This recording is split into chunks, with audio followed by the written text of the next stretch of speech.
dipersembahkan oleh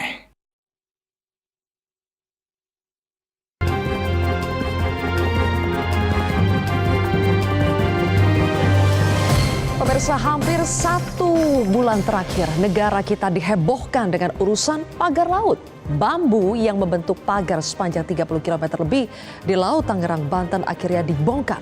Namun sang pemilik pagar laut dan komplotannya tak kunjung dibongkar. Tim kontroversi turun langsung ke Laut Tangerang untuk menyaksikan dari dekat kerepotan yang harus ditanggung negara akibat ulah mereka yang serakah. Inilah kontroversi selengkapnya. Alangkah lucunya pagar laut ini. Bersama saya, Zilvia Iskandar.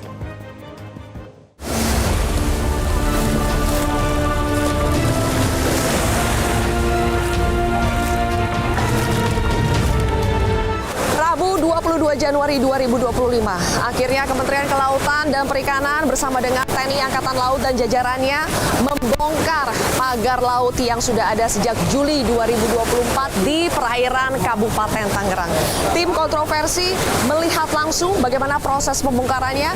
Kami akan menuju ke kapal nelayan untuk melihat dari tengah-tengah bagaimana proses pembongkaran pagar laut yang rencananya untuk hari pertama ini akan dibongkar sepanjang 5 km dan akan berlanjut sampai selesai, kemungkinan sampai 10 hari ke depan.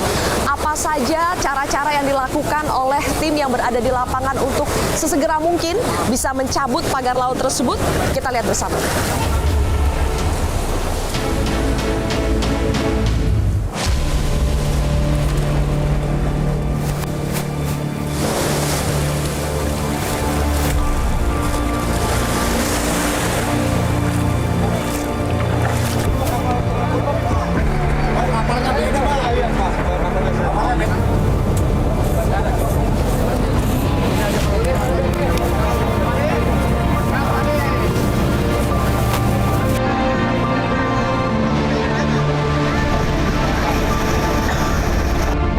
Baik, tim kontroversi sudah berada di salah satu kapal nelayan yang akan ikut memantau bagaimana proses pencabutan pagar bambu di tengah sana. Tapi sekarang saya sudah bersama dengan seorang bapak. Dengan bapak siapa, Pak? Budi. Bapak Budi dari tadi mengaku kepada kami bahwa Bapak adalah salah seorang putra pesisir. Putra pesisir itu maknanya benar-benar warga lokal sini ya, Pak? Betul, Pak. Bapak juga nelayan juga? Saya tidak nelayan, cuma paman saya, saudara saya itu nelayan, ya kan, nelayan semua. Jadinya di sini itu kehidupannya tergantung dari kelautan ini. Oke, jadi Bapak tahu bagaimana ceritanya isu soal pagar laut ini yang sudah mengganggu ribuan nelayan yang ada di sini, Pak? Pada intinya kami ini putra pesisir, adanya TNI Angkatan Laut ini untuk membongkar kami udah sangat bahagia. Demi akses untuk keluar masuknya kami ini sangat terganggu adanya pagar bambu yang tidak ada yang mengakui seperti itu. Tidak ada yang mengakui, tapi kalau Bapak sendiri melihat pagar bambu ini sudah berapa lama sih, Pak? Betul ya, sejak 2024, sebetulnya sudah berbulan-bulan, Pak? Ya, untuk itu dari 2024 kalau nggak salah tanggal 5 Agustus. Kalau nggak salah ya, saya pun masih ada videonya waktu antara paman saya sama pekerja yang berdebat lagi penancapan bambu itu. Oh iya, Pak, boleh ditunjukkan nggak, Pak, videonya ke kami, Pak? Boleh, Mbak, boleh. Ini bulan Juli ya, Pak? 5 Juli 2024. Pekerjanya juga RT kok. Oke. Ada petugas RT di sini? Ada ini, debatnya sama PRT-nya. Oke. Dia sekali pekerja yang penancap bambu ini. Oh, siang-siang ya, Pak, ini ya, Pak? Siang, Ibu. Siang. Jadi bukan hanya malam hari proses pemasangan? Siang, Ibu. Ya ini realnya seperti ini. Ya, realnya seperti ini. Oh, realnya seperti ini ya. Waktu itu berdebatnya seperti apa, Pak? Ya, apa yang disampaikan? Disampaikan sama nelayan, tolong kalau memang ada kegiatan seperti ini ya harus sosialisasi sama putra nelayan biar tidak ada yang saling dirugikan. Terus jawaban mereka? Jawaban mereka ya dia pekerja. Tidak tahu apa-apa gitu? Ya seperti itu, Pak. Hanya bekerja saja? Betul. Dan ini berlangsung berbulan-bulan sampai akhirnya viral ya, Pak? Saat ini sampai viral dan ini ada doa dari para nelayan untuk minta dibongkar. Alhamdulillah, Ibu. Oke, baik. Kabul. Oke, terima kasih Pak Budi. Pemirsa, kami berusaha memperlihatkan kepada Anda sedekat mungkin dari sini karena sekarang sedang hujan juga di sini. Kami berusaha mendekat. Di situ kita bisa lihat. Saya sambil menunjukkan ya bahwa yang berseragam biru itu adalah dari pasukan katak, betul ya Pak ya? Dari Kopaska. Jadi di sini cara mencabutnya juga ada mekanismenya. Jadi kalau dilihat di situ, mereka sedang mengikatkan bambu-bambu itu dengan tali. Jadi memang harus ditaliin seperti itu ya Pak? Iya, ditali nanti ditarik dia. Nah, ini ada Pak Sofian dari Lantamal 3. Pak Sofian juga sudah pernah turun pada hari Sabtu, Sabtu 18 Januari. Jadi Pak Sofian tahu nih bagaimana caranya. Di situ dilihat ya, mereka mengikat satu persatu bambunya itu supaya nanti kemudian ditarik Pak ya? Ya, ditarik nanti. Ditarik? Ya.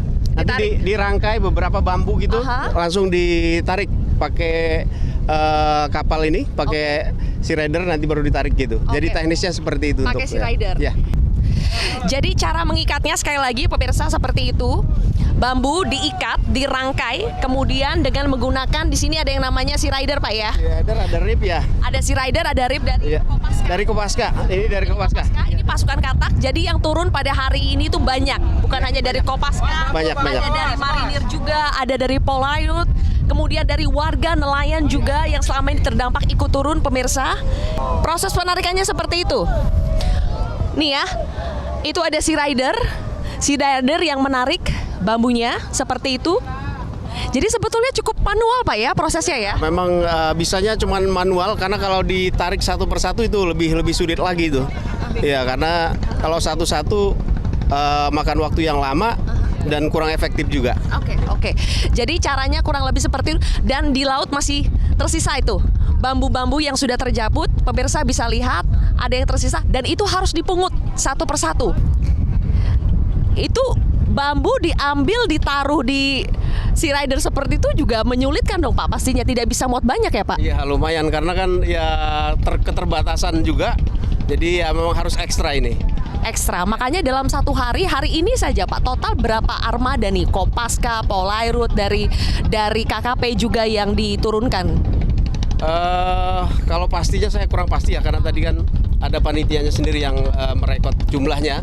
Yang pasti ini lumayan banyak dari hari Sabtu kemarin. Ya. Betul. Kalau kami lihat saja di sini pastinya puluhan itu sudah pasti ya, karena ini tim gabungan besar sekali. Personilnya juga ada 3.000 personil tim gabungan yang diturunkan. Semuanya bekerja sama pemirsa, karena memang sudah ada kesepakatan antara Kementerian Kelautan dan Perikanan bersama-sama dengan TNI Angkatan Laut yang didukung juga oleh jajaran-jajaran lainnya untuk membantu proses pencabutan pagar bambu yang berada di Kecamatan Teluk Naga, Kabupaten Tangerang, Banten.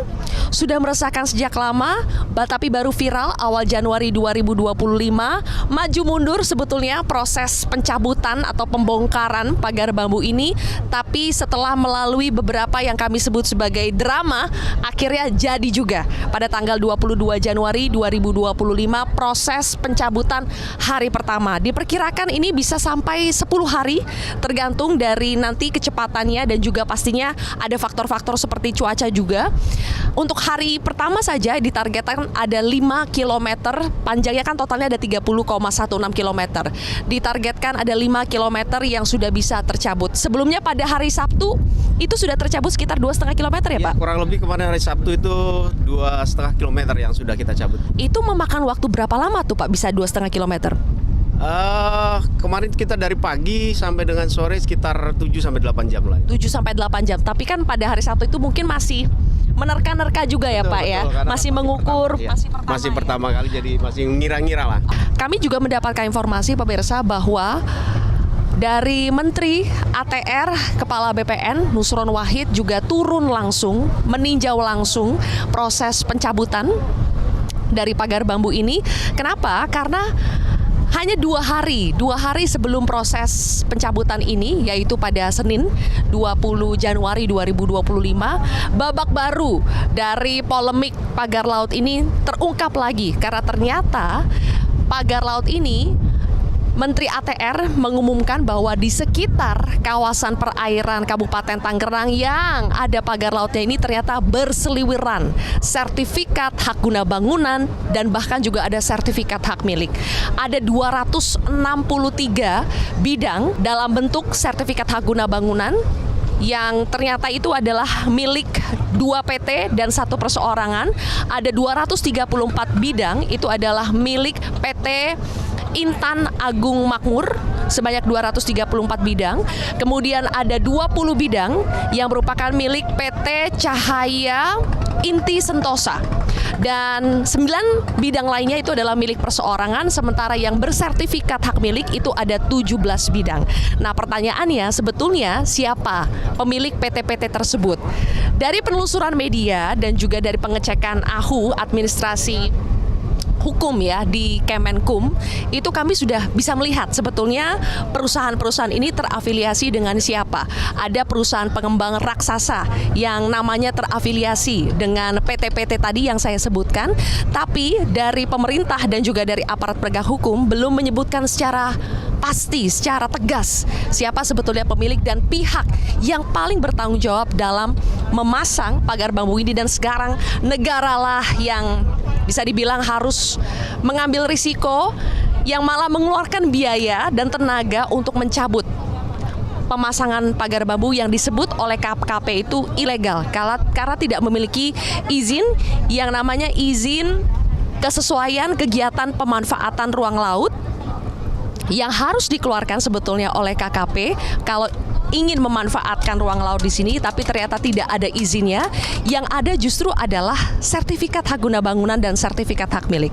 Makanya kita juga kebingungan, masyarakat heran karena bagaimana pagar bambu ini ternyata bersertifikat tapi ilegal. Nah, itulah masih menjadi misteri siapa sebetulnya dalang dan pihak yang harusnya paling bertanggung jawab atas pemasangan bambu ini. Tapi tentu saja pemirsa, pencabutan atau pembongkaran pagar bambu ini bukanlah solusi permanen, bukan solusi akhir. Jadi tetap harus dicari, harus tetap dimintai pertanggungjawaban. Dalangnya itu siapa yang telah memasang, karena ini panjangnya bukan main-main ya, 30,16 km.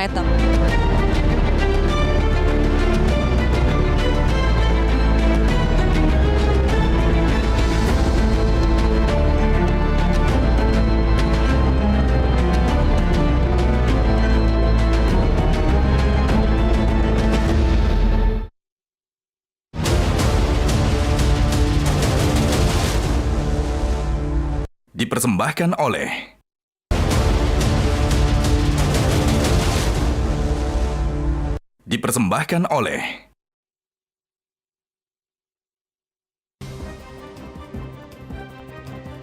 Pemirsa, berbulan-bulan pagar laut di Kabupaten Tangerang, Banten ini dibiarkan hingga panjangnya mencapai 30,16 km. Ulah pemasangan pagar ilegal membuat nelayan menemui jalan terjal. Perjuangan panjang akhirnya didengar. Pagar laut akhirnya dibongkar, tapi urusan hukum pagar laut belum kelar.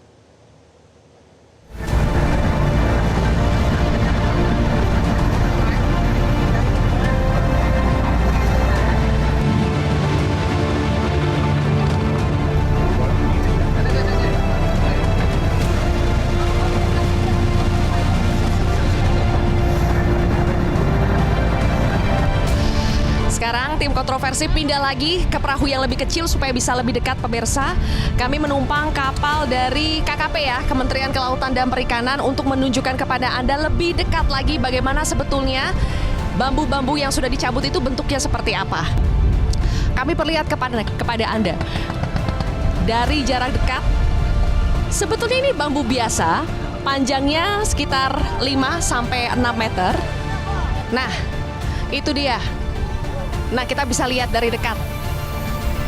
Kalau dilihat dari satu batang bambu, warnanya itu beda. Yang tertancap sampai ke dalam tanah, panjangnya sekitar 1,5 sampai 2 meter. Itu yang tertancap. Jadi dalam sekali, dalam. Kemudian kalau yang lebih dari tengah ke permukaan itu warnanya berbeda. Masih ada sisa-sisa tanah ya, karena memang ini tertancap di dalam. Diikat manual seperti itu, kemudian dari petugas KKP ini akan berusaha menariknya. Ada yang ditarik dengan kapal, ada yang ditarik hanya dengan menggunakan rakit yang disusun dari galon-galon seperti itu tuh. Jadi setelah ditarik, akan ditampung terlebih dahulu. Itu ada rakit untuk menampung bambu-bambunya.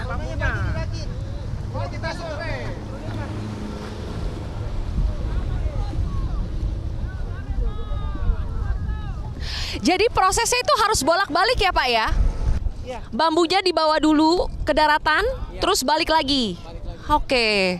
Di sini melihat langsung ada satu bambu yang sudah berhasil ditarik. Oke. Nah, seperti ini ya. Jadi masih ada talinya di sini, sudah berhasil ditarik. Satu bambu ini lumayan berat ya Pak, kalau di perairan seperti ini. Nah, jadi kalau ditarik ada yang masih mengambang-ambang seperti ini dan harus dipungut, dikumpulkan satu persatu. Nah, iya. Oke. Nah, ini yang masih berlumpur nih. Ini karena karena masuk ke dalam tanah Pak ya ini ya, sekitar 1,5 sampai 2 meter lah di sini. Jadi warnanya berbeda memang. Oke. Pak, ini nggak ada yang patah kan Pak ya? Kalau dicabut semuanya kecabut kan Pak ya? Oke. Sebentar nanti ya. Di sini baru kita tarik situ ya. Mas Dio, coba dijelaskan. Ini proses pencabutan bambunya seperti apa Mas Dio? Kalau ini tadi kami menggunakan tangan kosong, kami goyang-goyangkan saja. Terus setelah longgar kami tarik. Ada juga yang menggunakan perahu ditarik tadi. Sulit nggak? Lumayan. Berat. Lumayan. Yang sulitnya apa? Pas nyabutnya? Iya, yang pas nyambutnya. Oke, butuh waktu berapa lama satu bambu? Sekitar 10 sampai 15 menit. Masa satu bambu segitunya? Iya. Oke, terus ada yang diikat-ikat ya? Iya, ada yang diikat-ikat juga, ada yang memakai tangan kosong juga tadi. Ada yang diikat-ikat, ada yang pakai tangan kosong. Siap.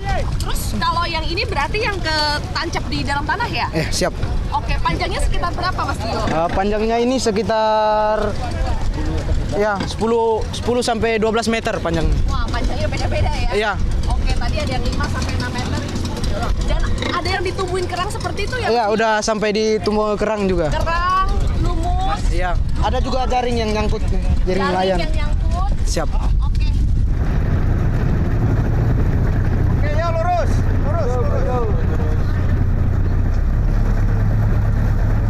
Kami juga melihat dari tadi ada banyak sekali perahu maupun kapal nelayan yang ikut membantu proses pembongkaran pagar laut ini. Salah satunya adalah di perahu apa ini Pak? Ada namanya gak perahunya? Perahu Doa Ibu. Perahu Doa Ibu. Nah, sudah Pasir. dari Tanjung Pasir dengan Bapak siapa Pak? Naman Pak. Naman. Pak Naman hari ini ikut bantu bongkar ya Pak? Alhamdulillah, karena saya juga merasa diresahkan, jadi ikut berserta. Kita seperti kapal keguyuban, kita tarik aja semua biar habis. Wih, udah banyak Pak yang ditarik Pak? Alhamdulillah, sudah dari pagi tuh narikin, dari tadi tuh. Susah gak Pak nariknya? Wah, alhamdulillahnya susahnya minta ampun. Masa Pak? Udah kedalamannya 3 meter itu nancapnya. Oh, udah ketancap dalam Pak ya? Iya.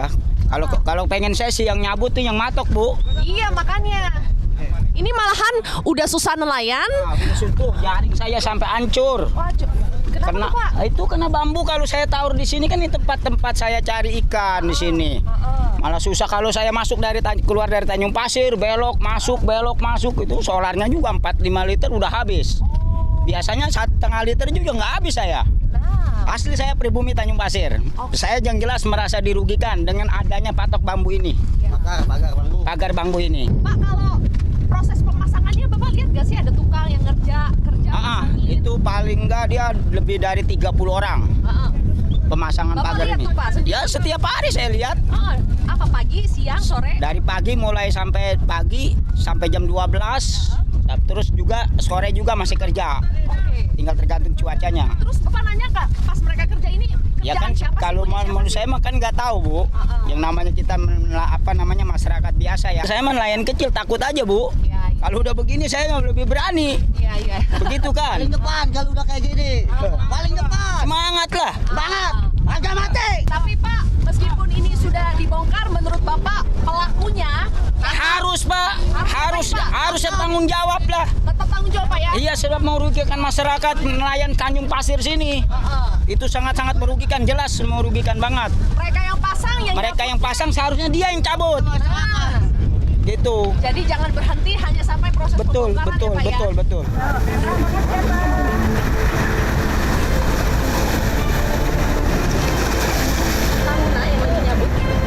Kami beruntung di sini sudah ada Lantamal 3 Jakarta, Brigjen TNI Marinir Angkatan Laut, Bapak Hari Indarto. Pak Hari, Jenderal, terima kasih sudah mau menerima kami kontroversi di sini. Pak Hari, kita sambil tanya-tanya ke Pak Hari soal bagaimana proses pembongkaran perdana, Pak ya. Bisa dibilang perdana ya hari ini. Rencananya seperti apa, kesulitannya seperti apa, nanti Pak Hari tolong bisa jelaskan sedikit sebelum kita nanti, boleh saya ikut nanti ke dalam Pak ya? Ya. Oke. Ya. Terima kasih seperti yang disampaikan. Jadi apa yang kita laksanakan hari ini adalah bentuk aplikasi dari apa yang sudah kita laksanakan beberapa hari yang lalu. Dari hasil evaluasi, kenapa sekarang kita tingkatkan untuk jumlah personil dan material, ya, harapannya dari target 10 hari yang akan kita laksanakan tidak sampai ke 10 hari. Jadi hari pertama kita laksanakan itu 2,5 kilo. Perdana sekarang yang dikatakan perdana karena secara bersama-sama, jadi bukan hanya dari Angkatan Laut saja, tapi juga melibatkan unsur-unsur kemaritiman semuanya. Mulai dari Kabakamla, terus kemudian KKP sendiri, KPLP, kemudian Pol Airut juga akan kita libatkan di dalamnya. Dan kita sudah lihat di sini Pak, ini ada kendaraan tempur yang dari kemarin sudah disebut-sebut LVT ya Pak? Ya, LVT-7. LVT-7. Ini adalah kendaraan tempur atau biasa disingkat Rampur. Betul. Pak, boleh kami izin masuk ke dalam, pengen lihat seperti apa? Monggo, silakan. Karena ini akan menjadi kendaraan andalan Pak ya? Ya, silakan. Andalan Kita untuk sambil bisa membongkar. naik Oke. ke Rampur. Ayo, banyak. Saya dulu. Oke.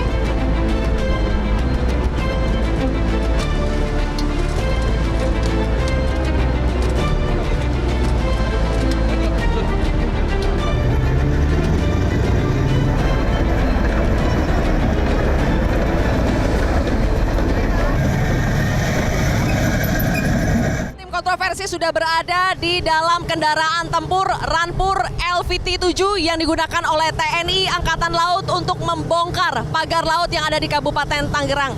Seperti ini benar kami sedang ada di sini dan masih bersama dengan Bapak Lantamal 3 Jakarta, Brigjen Marinir TNI Angkatan Laut, Pak Hari Indarto. Pak Hari, kenapa sampai harus menurunkan Rampur seperti ini, Pak? Ya, jadi sesuai dengan hasil evaluasi yang sudah kita laksanakan pada saat pembongkaran yang pertama, Mbak.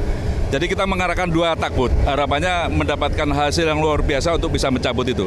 Tapi karena faktor cuaca, terus kemudian arus, kedalamannya sendiri tidak memungkinkan, 2 takbut itu tidak bisa dipakai.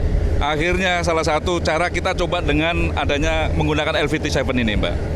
Ya. Apakah dengan LVT-7, Pak, pagar-pagar bambu-bambu itu akan lebih banyak yang tercabut dan lebih cepat waktu yang akan digunakan, Pak? Ya, semoga sesuai dengan harapan.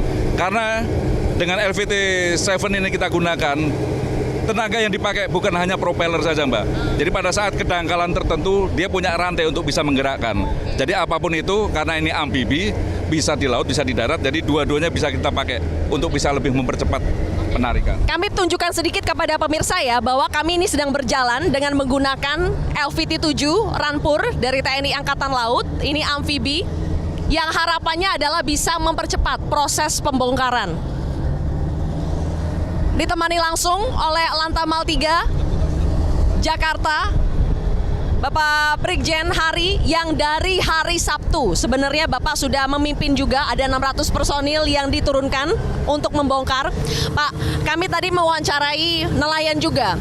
Dan nelayan mereka berterima kasih kepada Presiden, kepada pemerintah, kepada TNI Angkatan Laut. Tapi ada selentingan seperti ini, Pak. Sebetulnya yang pasang ini bukan kami, tapi kami juga yang harus ikut membongkar. Kemana mereka yang memasangnya? Mereka seharusnya yang membongkar. Nah itu gimana, Pak? Nah, itu kami nggak mau terlalu jauh masuk ke ranah itu, Mbak. Jadi sepengamatan kami pada saat awal dari nelayan ada yang menyampaikan bahwasanya itu untuk budidaya kerang hijau. Masalah perizinan kami tidak mengarah ke arah sana, termasuk yang lain-lain. Jadi intinya ya apapun itu, Mbak, apapun itu nanti ke depan ini sebagai bahan evaluasi buat kita, gitu aja, Mbak. Pak, targetnya adalah 10 hari, tapi apakah sebetulnya optimis bisa lebih cepat dari itu, apalagi sudah menggunakan kendaraan tempur seperti ini? Terus terang sangat optimis, Mbak. Tapi satu hal yang tidak bisa kita hindari, cuaca, Mbak. Manakala cuaca tidak menentukan kita untuk turun ke laut, itu mungkin yang harus kita waspadai, Mbak. Target tetap 10 hari. Tapi satu hal yang bisa dijamin, nantinya pagar laut itu akan musnah ya, Pak? Harapan kita sama semua, Mbak. Begitu, Mbak. Terima kasih, Pak Hari. Sukses selalu, Pak.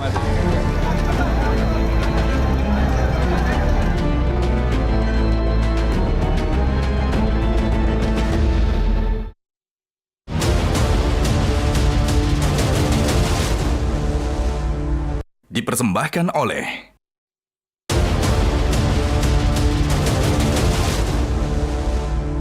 Dipersembahkan oleh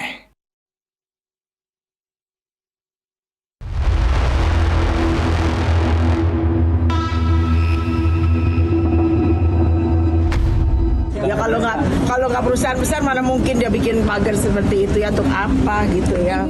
Ketentuan-ketentuan kita harus dipatuhi. Tidak ada yang memiliki perlakuan khusus.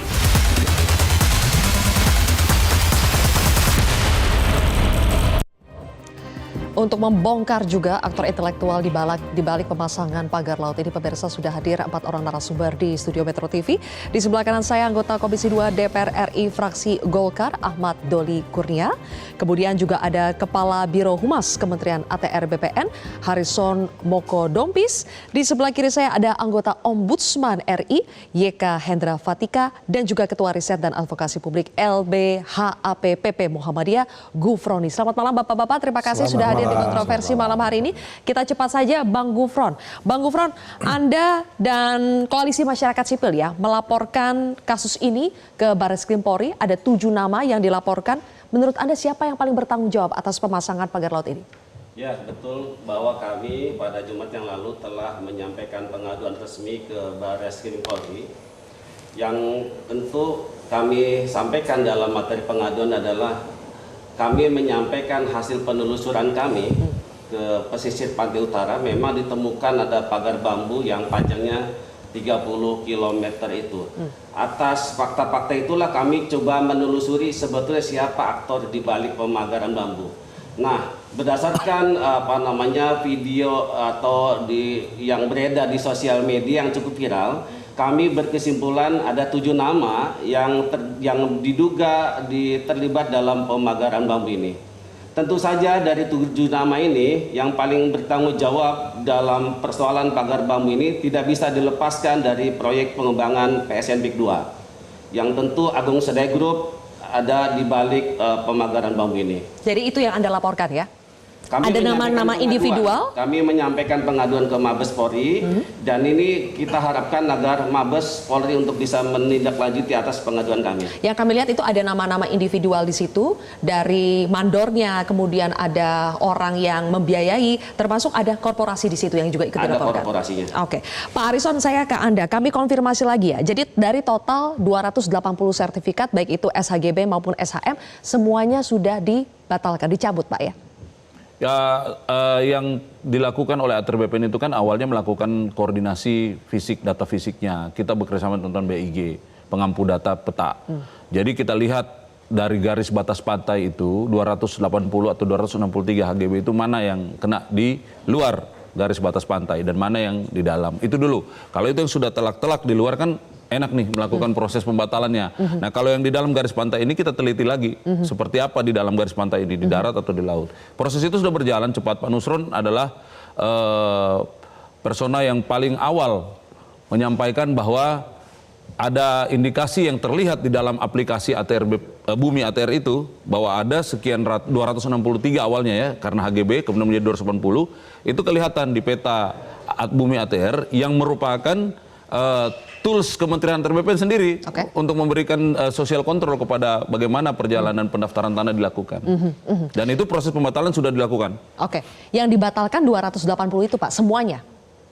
Semuanya itu akan berkembang. Yang akan dilakukan di tahap awal ini adalah yang sudah jelas-jelas berada di batas di luar garis batas pantai. Yang di garis luar pantai itu ada berapa Pak dari 280 itu? Kita belum punya angka konkretnya, kita agregasi tadi 280, angka konkretnya besok akan dirilis oleh Pak Menteri. Oke, dan katanya sudah ada pihak-pihak yang diperiksa. Sejauh ini Pak, dari juru ukur, ada kepala seksi pengukuran, dari Badan Pertanahan Tangerang juga. Apakah mereka sudah dimintai keterangan semuanya Pak? Sebagai sebuah instansi yang mengeluarkan produk hukum, tahapan hukum itu kan diperiksa produknya. Terkait dengan orang-orangnya ada APIP kalau di kementerian lembaga itu semua melaksanakan dan itu sudah dilakukan sejak beberapa hari lalu.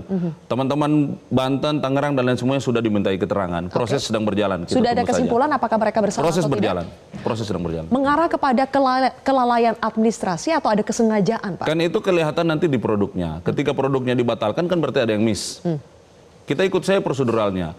Kalau SOP penerbitan atau SOP pendaftaran tanah itu kita mengikuti ketentuan peraturan Kepala Badan nomor 1 tahun 2010 mengenai SOP-nya. Mekanismenya kita ikuti PP 18 2021. Jika ada sesuatu yang salah, kita ikuti mekanisme Peraturan Menteri Agraria Tata Ruang Kepala Badan Pertanahan nomor 21 tahun 2020.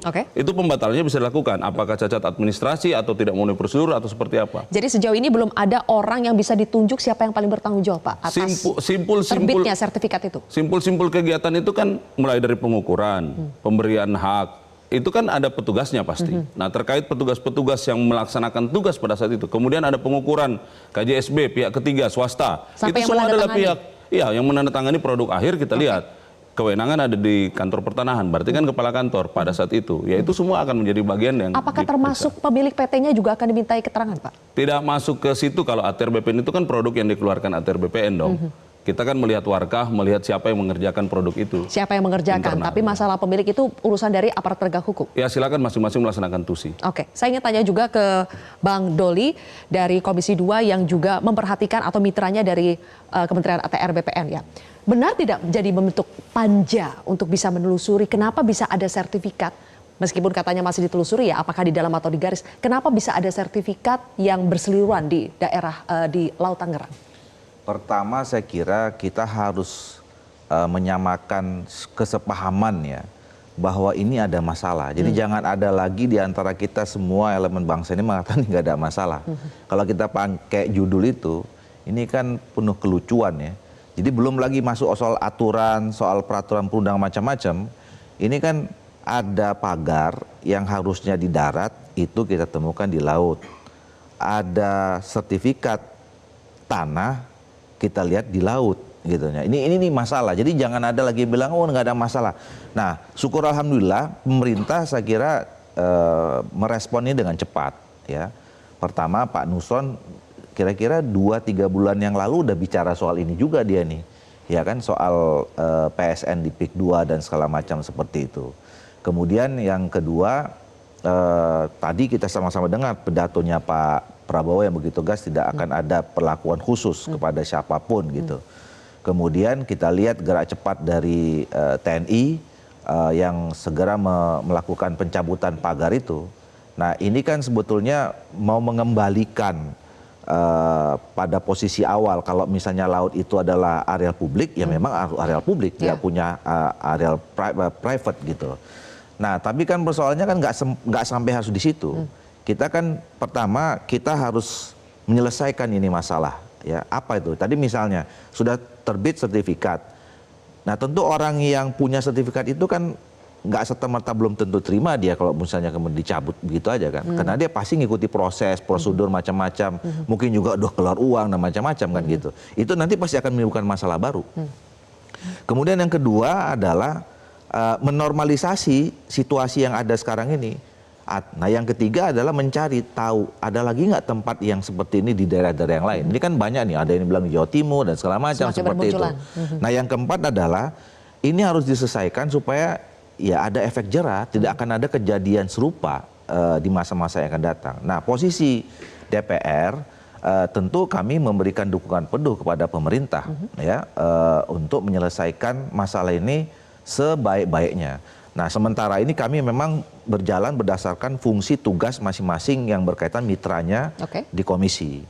Kita bisa lihat teman-teman di Komisi 4 ya misalnya hari ini sudah memanggil Menteri KKP. Menteri KKP bahkan kemarin sudah tinjau ke lapangan juga lihat langsung Mbak Titi dan kawan-kawan. Nah kami di Komisi 2 sebenarnya dari periode yang lalu itu sudah punya panja sebenarnya. Panja evaluasi HGU, HGB dan HPL. Nah, pada rapat internal kemarin ini dilanjutkan dan salah satu case-nya nanti yang akan dipelajari adalah kasus ini. Akan dilanjutkan panja itu? Akan dilanjutkan panja itu. Nah, Pak Gufron lapor ke Bareskrim Polri. Bareskrim. Saya kira nanti pasti akan direspon oleh teman-teman Komisi 3. Nah, jadi sementara ini jalan sebagai mekanisme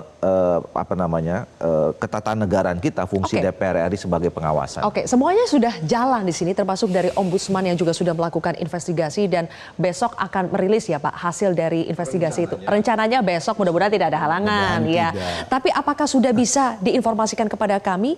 nanti bentuk output dari investigasi Ombudsman ini akan ditindaklanjuti seperti apa, Pak? Ya, strategi pertama setelah bulan November kami mendapatkan laporan informasi dari masyarakat, tanggal 5 Desember saya dan tim melakukan kunjungan, keadaan masih mencekam. Terus yang kedua juga sama, tanggal 15 Januari itu pun masih mencekam. Mencekamnya karena? Pelapor itu mau menyampaikan ke Ombudsman itu harus tidak terang benderang lah. Takut-takut. Takut-takut. Pelapor ini adalah nelayan. Bahkan yang kunjungan kedua itu pelapor hilang. Bagaimana ini pelapornya gitu kan? Nah konon katanya ada intimidasi dan lain sebagainya. Nah setelah 15 Januari kelihatan sudah suasana awannya sudah cerah sehingga banyak masyarakat yang sudah sudah bisa leluasa dalam menyampaikan pendapat. Nah Ombudsman melihatnya begini. Permasalahan awal ini di sini karena Ombudsman itu pengawasan penyerahan publik, maka yang dilihat itu adalah satu, adanya pagar laut membuat akses nelayan untuk melaut itu terbatas. Tidak seperti semula. Waktu melaut semakin lama, pendapatan juga semakin berkurang. Jarak tempuh jadi makin lama juga. Nah yang kedua sebetulnya bukan kasus pagar laut juga. Sebetulnya yang disorot oleh Ombudsman itu adalah kasus pengurugan. Ada sungai Kronjo, ada sungai Muncung. Nah di sini ada tambak sekitar 600 hektar. Itu diuruk aliran air tambaknya. Oleh siapa, Pak? Oleh masyarakat, oleh kelompok tertentu, tentunya oleh pelaku usaha. Ya. Nah waktu tanggal 5 Desember ini sudah rata. Tentunya tidak sebagian. Ya kurang lebih sekitar setengahnya lah mungkin ya. Ini hanya pandangan mata karena kami agak susah melihat dari atas. Tetapi waktu tanggal 15 Januari ke sana, ini sudah dibuka. Karena tahu Ombudsman berkunjung, mengundang berbagai stakeholder, ini sudah dibuka. Tetapi alasannya ini karena kebanjiran katanya. Nah, tetapi belum kondisi kepada semula. Nah, jadi strategi pertama Ombudsman itu adalah agar petambak bisa bertambak lagi. Karena kalau aliran sungainya tertutup, salinitas tinggi, nggak bisa berbudidaya. Yang kedua, nelayan bisa melaut lagi. Nah, inilah investigasi yang kami lakukan. Nah, potensi maladministrasi yang dilayangkan kepada terlapor dalam ini Dinas Kelautan dan Perikanan Provinsi Banten adalah yang hendak diuji adalah mengapa kawasan laut yang 12 mil dari pinggir pantai ini kok luput dari pengawasan. Kurang lebih itu yang akan diuji. Nah, meskipun ada keterangan-keterangan, ada informasi yang terbuka juga di media, bahwa sebetulnya DKP ini sudah memberikan informasi sejak Oktober kepada KKP. Nah, ini juga nanti akan diuji juga. Apakah rentang waktu yang sekian lama ini membuat dalam tanda kutip keputusan untuk katakanlah mensegel menjadi semakin lama. Gitu kan, itu yang harus dilihat. Nah, tetapi apapun nanti arah Ombudsman itu kemungkinan besar merujuk kepada dua hal. Yang pertama adalah terkait fungsi pengawasan. Yang kedua adalah upaya ataupun informasi-informasi yang berpotensi pidana. Mengapa pidana? Satu, sudah terbukti jelas di situ bukan PSN. Yang kedua, tidak ada AMDAL. Yang ketiga, tidak ada izin, termasuk juga yang pengurugan tidak ada izin. Maka udah jelas ini berarti ilegal. Ilegal berarti pidana. Pidana bukan ranahnya Ombudsman. Nanti saya ditegur sama Bang Doli kalau masuk pidana. Tapi Ombudsman jelas punya informasi. Jelas punya informasi ini, dan informasi ini yang akan disampaikan kepada APH untuk silakan ditindaklanjuti. Dan informasi ini sebetulnya di lapangan sangat mudah diperoleh. Bertebaran sebetulnya, Pak. Tapi kan sekarang berarti bolanya di aparat penegak hukum. Berani atau tidak, komit atau tidak. Nanti kita akan bahas lebih jauh pemirsa, apakah aparat penegak hukum akan berani untuk membongkar aktor utama dari pemasangan pagar laut di Tangerang? Sesaat lagi.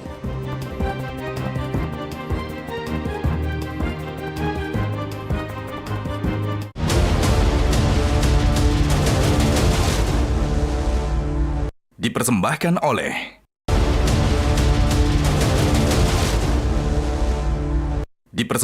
oleh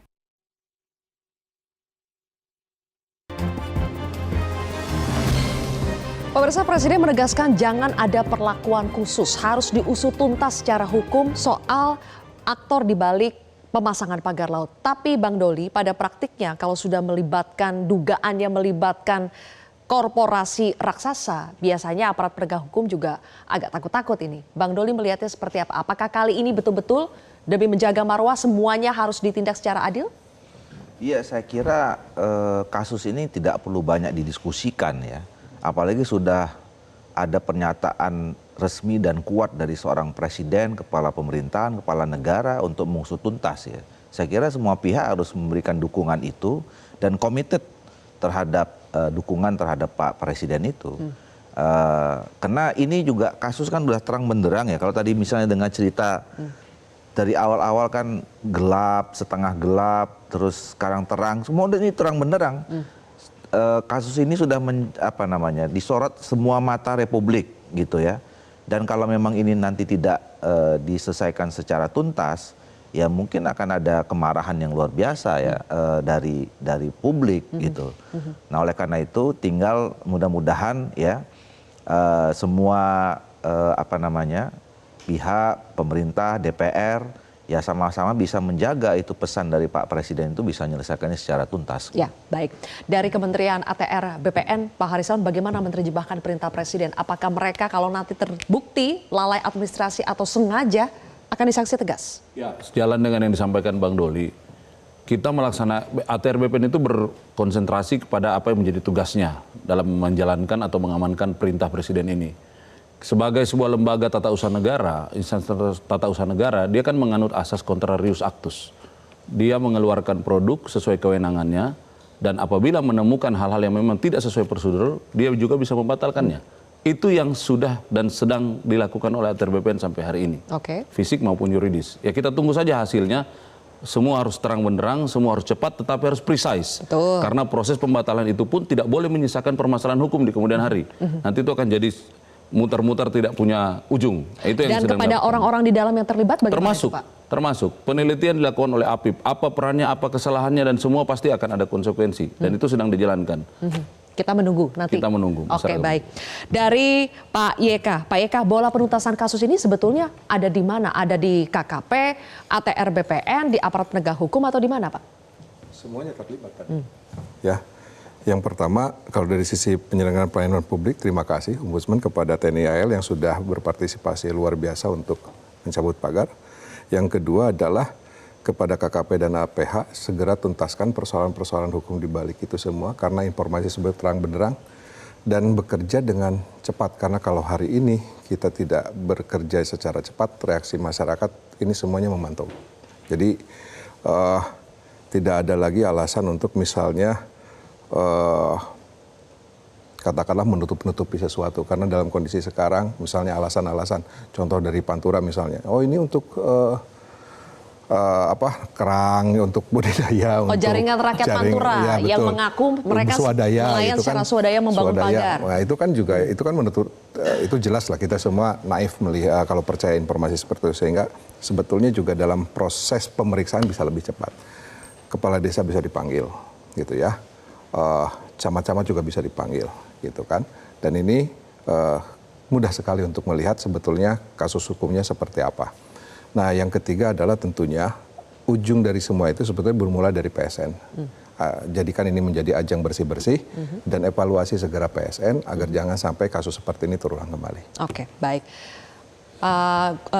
Bang Gufron, apakah kali ini Anda yakin bahwa ini akan menyentuh sampai ke aktor utama, nama-namanya sudah beredar, pemilik PT-PT-nya sudah beredar, afiliasinya sudah beredar, sekarang kan tinggal dari aparat penegak hukumnya saja mau menindaklanjuti atau tidak. Tapi menurut Anda apakah optimis kali ini berbeda, apalagi sudah ada tadi dari Presiden mengatakan jangan ada perlakuan khusus?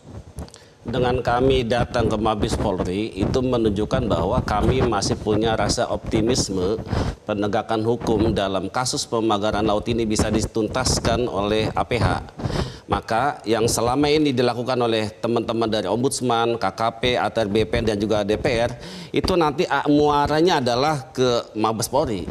Ya, jadi bola panas nanti ada di Mabes Polri untuk mengungkap siapa dalang di balik kasus pemagaran laut dan juga adanya HGB ilegal itu. Sehingga pada akhirnya kepada Kapolri kami minta untuk segera membentuk tim khusus atau tim investigasi dengan melakukan koordinasi dari lembaga-lembaga yang ada, dan kita tidak perlu menunggu lama karena soal siapa di balik ini semuanya tahu. Siapa, Bang? Agus Sedaya Group. Itu juga yang Abang laporkan? PIK 2 sudah, karena berdasarkan data-data yang kita kumpulkan, berdasarkan hasil dari penelusuran kita di sosial media, itu sudah menjadi rahasia umum. Karena apa? Proyek ini kan berdekatan dengan proyek PIK 2, tidak jauh jaraknya. Jadi sangat terang benderang, saya kira ini momentum Bapak Presiden Prabowo untuk menuntaskan kasus ini seterang-terangnya, dan tentu pelakunya harus dijerat pidana. Terima kasih. Kita akan lihat bersama Pak Gufron, Pak GK, kemudian Pak Harrison, dan juga Bang Doli. Terima kasih sudah bergabung bersama kami di Kontroversi. Pemirsa, tidak cukup hanya pagar laut saja yang dibongkar. Dalang dan komplotan pemasangan pagar laut ilegal pun harus ikut dibongkar. Jangan ada perlakuan khusus, hukum harus benar-benar ditegakkan. Saya Zilvia Iskandar pamit undur diri, kita jumpa lagi di Kontroversi berikutnya. Sampai jumpa.